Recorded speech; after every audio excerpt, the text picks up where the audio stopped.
મિત્રો, આજે આ વિડીયોમાં આપણે વાત કરવી છે જે એ વેલ્યુએશનને લઈને કરવી છે કે શેર બજારોના વેલ્યુએશન કેવી રીતે જોઈ શકાય।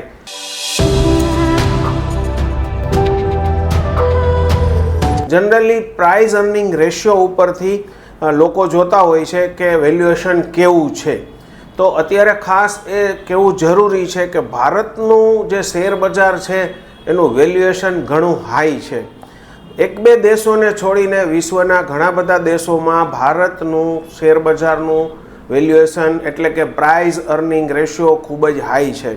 આ વિડીયોમાં થોડા ઘણા દેશોના જેના વેલ્યુએશન જે છે પ્રાઇસ અર્નિંગ રેશિયો છે એની વિગત આપવામાં આવી છે, જેને લઈને આપણને ખ્યાલ આવે કે બીજા દેશોમાં જે છે ભારતને છોડીને જે છે દેશો એનું વેલ્યુએશન કેટલું નીચું છે અને ભારતનું વેલ્યુએશન કેટલું ઊંચું છે।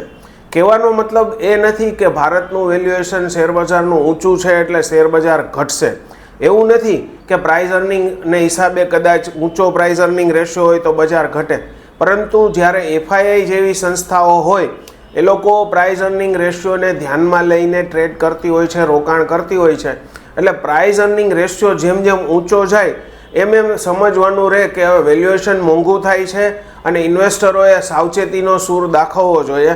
એટલે એફઆઈઆઈ ડીઆઈઆઈ માટે પ્રાઇસ અર્નિંગ રેશિયો ખૂબ જ મહત્ત્વનો હોય છે। આ વિડીયોમાં બીજા 8 થી 10 દેશોના પ્રાઇસ અર્નિંગના કમ્પેરિઝન આપવામાં આવ્યા છે, જે આપના ફક્ત નોલેજ માટે આપવામાં આવ્યા છે।